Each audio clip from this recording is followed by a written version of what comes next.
ಇನ್ನು ರಾಜ್ಯ ರಾಜಕೀಯದಲ್ಲಿ ಒಂದಷ್ಟು ಡೆವಲಪ್ಮೆಂಟ್ ಆಗ್ತಾ ಇದೆ. ಇದರ ಮಧ್ಯೆ ಟಾಕ್ ವಾರ್ ಕೂಡ ಸಿಕ್ಕಾಪಟ್ಟೆ ಜಾಸ್ತಿ ಆಗ್ತಾ ಇದೆ.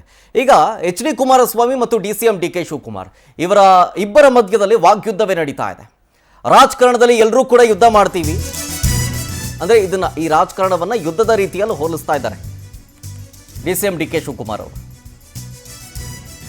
ರಾಜಕಾರಣದಲ್ಲಿ ಎಲ್ಲರೂ ಯುದ್ಧ ಮಾಡ್ತೀವಿ, ಆದರೆ ಯುದ್ಧವನ್ನು ಗೆಲ್ಲೋನ್ ವೀರ ಅಲ್ಲ,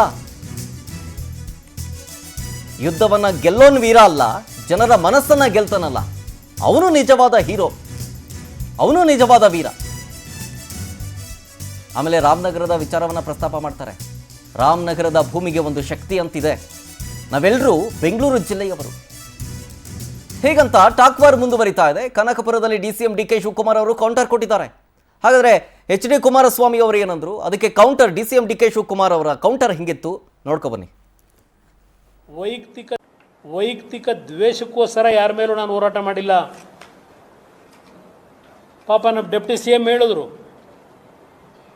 ನನ್ನ ಹೆಂಡತಿ ಎಂಥದ್ದು ನನ್ನ ತಮ್ಮ ಎಲ್ಲರ ಮೇಲೂ ಕೇಸ್ ಹಾಕ್ಸ್ಬಿಟ್ಟಿದ್ರು 2007ರಲ್ಲಿ. ನಾವು ಅನುಭವಿಸಿಲ್ವಾ ಅಂತ ಹೇಳವ್ರೆ. ಆಮೇಲೆ ನನಗೇನ್ರಿ ಸಂಬಂಧ, ಬಳ್ಳಾರಿಗೂ ನನಗೂ ಸಂಬಂಧ ಏನು? ನಾನು ಬರೀ ಇಲ್ಲಿ ಮಾತ್ರ, ಎಲ್ಲಿ ಕನಕಪುರದಲ್ಲಿ ಮಾತ್ರ ಕದ್ದು ಹೊಡೆದಿದ್ದೀನಿ, ಬಳ್ಳಾರಿವರೆಗೆ ಹೋಗೇ ಇಲ್ಲ ಅಂತ ಹೇಳಿದ್ರು ಮೊನ್ನೆಲ್ಲೆಲ್ಲ.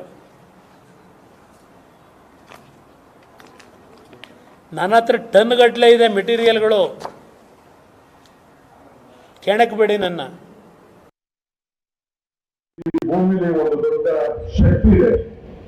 ಸೊ ಅದರಿಂದ ನೀವೆಲ್ಲ ಕೂಡ ಬೆಂಗಳೂರು ಜಿಲ್ಲೆಯಲ್ಲಿ, ಬೆಂಗಳೂರು ಜಿಲ್ಲೆಯಿಂದ ಸಂಗಮದ ಗಂಟ, ಮೇಕೆದಾಟು ಗಂಟ, ಆ ಕಡೆ ಮಳವಳ್ಳಿ ಬಾರ್ಡರ್ ಗಂಟ, ಮದ್ದೂರು ಬಾರ್ಡರ್ ಗಂಟ, ಕುಡಗಲ್ ಬಾರ್ಡರ್ ಗಂಟ, ತುಮಕೂರು ಬಾರ್ಡರ್ ಗಂಟ ನಾವೆಲ್ಲ ಬೆಂಗಳೂರು ಜಿಲ್ಲೆ, ಹೊಸಕೋಟೆ ಎಲ್ಲ ಬೆಂಗಳೂರು ಜಿಲ್ಲೆ.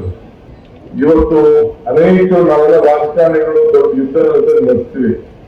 ಯುದ್ಧ ಅಲ್ಲ ಮುಖ್ಯ, ಯುದ್ಧವನ್ನ ಗೆಲ್ಲೋನು ವೀರ ಅಲ್ಲ, ಜನರ ಮನಸ್ಸನ್ನೇ ಗೆಲ್ಲೋನು ನಿಜವಾದ ವೀರ ಅಂತೇಳಿ ನಾನು ಭಾವಿಸ್ಕೊಂಡಿದ್ದೇನೆ.